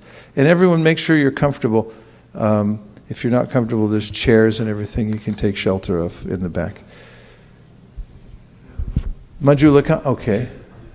Aditya and then Manjulakanta. Prasant, then he raised his hand. Manjulakanta, then He raised Prasant, his if he raises his hand again, we'll grab him. Okay, Very go well. ahead. Thank you, Maharaj. Forgive quickly, right? I had a message that was sent by my wife recently. Every now and then we have an argument and then we go into the silent mode. But I thought this WhatsApp message that she sent is very relating. So she sent, if persons of best quality and nature ever become angry due to some reason, such anger is momentary.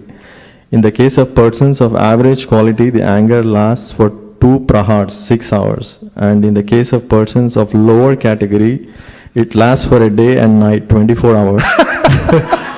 But in the case of most wicked and bad persons, it never leaves them. They always remain angry. This is scientific. That's brilliant. I love that. Please send me that verse. Where's it from? Ayurveda or something? No, she quoted from some Shubhashita, and it's Uttamasya Shanam Kopam. From Shastra, right? Yes, yes. Perfect. That's good. That really helps. Yeah. Okay. Thank you. Very true. And if you can cut it down to like half a second, what kind of situation? This is transcendental. Don't keep it. Yeah. Thank you very much, Maharaj. There were so many points. So the one I liked was you mentioned that Suruchi was actually not very sure what the solution of the problem was, but she gravitated towards the solution that you go and worship Supreme Personality of Godhead. So I like that point. Yeah. It's really dicey in this world trying to figure out how to do. But if you just keep taking shelter of Krishna and gravitate in that way, then you'll be on the right track. Okay, Manjula Kanta. Maharaj, you were talking to us to point out that the mother was not quite sure of anything, so she pointed out the one thing she was sure of, that we should listen, we should pray to the Lord. He will save us. But I was listening to the whole thing and I was thinking, she beautifully said it. She said she's very attached to the child. She doesn't see a material solution to the problem. And she gives him the one solution that she understands. She would have applied to herself. She gives him, and then she supports it with these 3 statements. And she says, your great-grandfather, Brahma. And I was listening to that, I was thinking, man, this is Brahma's great-grandson. Nobody gets away from trouble in this material world. You are going to live a life where you're going to have problems. And things are not going to stay. I mean, you'd think that Brahma had it easy, but he woke up and he didn't know what he was doing. So starting from our greatest father who created, all the way down, everybody has these rough waters. And we're all going to have to go through them. It's not easy. But the beautiful way in which she says that, if you can, unlike other material people who when they face a problem, they think, how am I going to break out of it? What am I going to do to fight my way through it? Me. The focus is me. I think I can do something about this. I just need to find out what it is I do. And she lets go. For us, raised materially, we're all told to hold on. But she teaches to let go and then hold on to the Lord. He's not the cause of the problem. He may not even be the solution to the problem. But if you hold on to him, then there is no problem. So it's beautiful. Yeah. Thank you very much.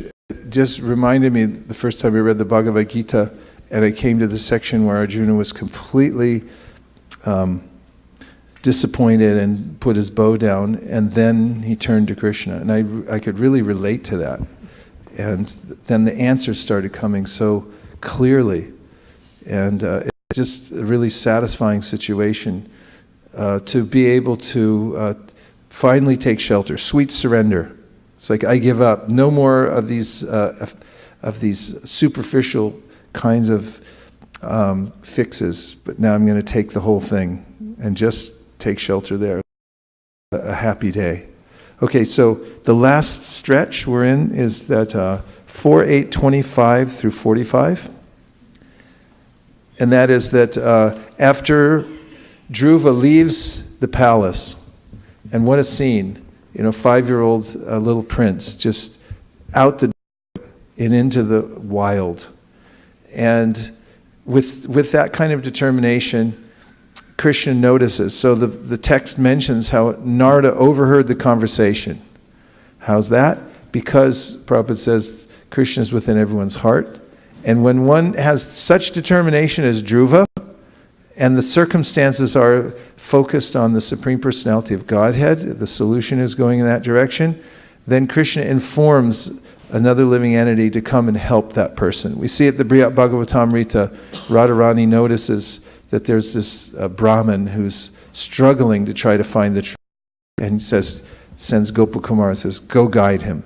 In this case, Krishna sent Narada Muni and intercepted this little boy heading off into the jungle and said, hi, can I help you? Where are you going? Started teaching him. And actually, he tested him first.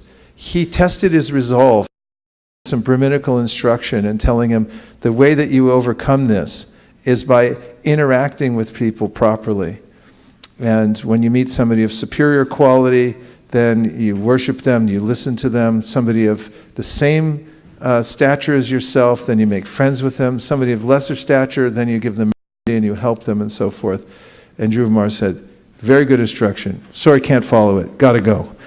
Then Narada could see very clearly that he was determined. So this testing takes place. We see in different places in the Bhagavatam this kind of a preaching of, especially a teacher to a student, offering certain kinds of solutions or particular instructions, and seeing, will the person take it or not take it? Shukadeva Goswami to Parikshit. Prayashchit, yes. And telling Parikshit Maharaj that the solution to all sinful activity is to counteract it through the Karmakanda section of the Vedas. And Parikshit goes, nah, I don't think so. And so there's this, in preaching, it's a dynamic situation in which the person may have more knowledge than can only give a certain amount, and may have to test the person that he's teaching and see, what can this person accommodate? And so this is an aspect we see in this particular pastime. Then moving on to 4:11, 7 through 35. There's this whole section when Dhruva Maharaj, fast forwarding greatly here, after he attains success in the forest and becomes anointed as a king and so forth, and then his brother gets killed by a yaksha, and Dhruva goes off to avenge him and begins killing not just the yaksha who apparently killed him, but also as many other yakshas as he could. And basically he went too far. So Manu came and started preaching to Dhruva Maharaj. 4:11:7. Lord Manu said, my dear son, please stop. It is not good to become unnecessarily angry. It is a path to hellish life. Now you are going beyond the limit by killing yakshas who are actually not offenders. So this is kind of a remarkable section. Dhruva Maharaj met the Supreme Personality of Godhead personally. He's a pure devotee. And then he's because of the occupational hazard of living in the material world, there's every chance that one can be implicated this way or that. And so one lesson here is that one should always have mentors. One should always make sure that one's under good guidance. Even in the higher stages of life, or especially in the higher stages of advancement in devotional service. We know that Vidura was a pure devotee in his own right, but he took shelter of Maitreya, and Prabhupada writes that devotional service and the spiritual science is so subtle, you must always have this superior guidance going on in one's life. So even if you're Dhruva Maharaj, you must be in a position to accept this mentorship and move forward. Then we get 4:14, 12 through 34. That's 4:14, 12 through 34. And the sages to Vena. Vena was a bad kid, to say the least, problem child. And he used to kill his friends while he was playing with them because he was so cruel. He'd torture animals and so forth. And he didn't get any better as he grew up. He was just a bad seed.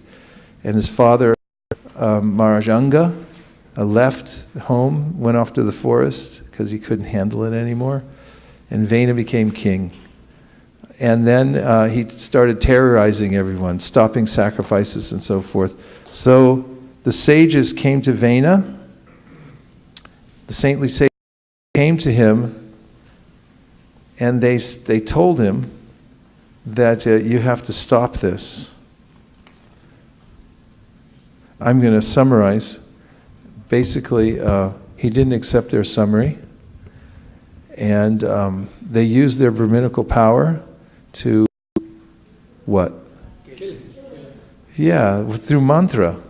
So that's the only bona fide way that you can kill somebody, if you can make your mantra so powerful that just by saying a mantra the person drops dead. Sometimes one might wish one had such power, right? But this is also an extreme measure. When one's in a position of responsibility, it's not just tolerate everything that goes on. If there's some complete nonsense and aversion to the Vedic culture, the preaching has to be that the person has to be removed from the post. We can see this happening when you're Goshti and Undis and you have a preaching movement. If somebody's doing something that's completely against the Siddhanta or hurting the community, then the preaching has to be surgical, as the sages were when they did this. Although they were very forgiving and they gave him every chance, he transgressed. Am I not calling on you? Is that why you're coming up close? So Vena. I'm giving you a medley of various circumstances coming into the end. Prithu Maharaj in 4:15:22 was praised by the citizens as he was inaugurated, and he said, I haven't done anything yet, so don't praise me. He said it's actually a kind of digression if you praise somebody and they haven't actually earned it yet, so he wouldn't accept it. Prithu to the shape of a cow, 4:17:22. Again, showing that direct words and threatening removing her from her position with his sharp arrows is sometimes the preaching that's necessary. Vaita Maharaj once said, a non-violent policeman, of course nowadays this statement may be a little, he said a non-violent policeman is not wanted, but the kind of violence that is done judiciously in order to protect others is what a Kshatriya is supposed to do. And if you find a policeman and says, oh sorry, let's just forgive him. And meanwhile, the person's killing your family, it's not wanted. And he said, and a violent priest, that is not wanted. So everyone has to. Oh, I didn't know you were all going today. Okay, well let me just close then by saying that unfortunately, Narada to the Prachetas. You look at 4:31:9, and when Narada speaks to the Prachetas, we've run out of time. Yeah, we've definitely run out of time, and that's to be continued. Nachariyar Marman, Nachariyar Marman, Nachariyar Marman, Nachariyar Marman, hey, Nachariyar Marman, Nachariyar Marman, Nachariyar Marman, Nachariyar Marman.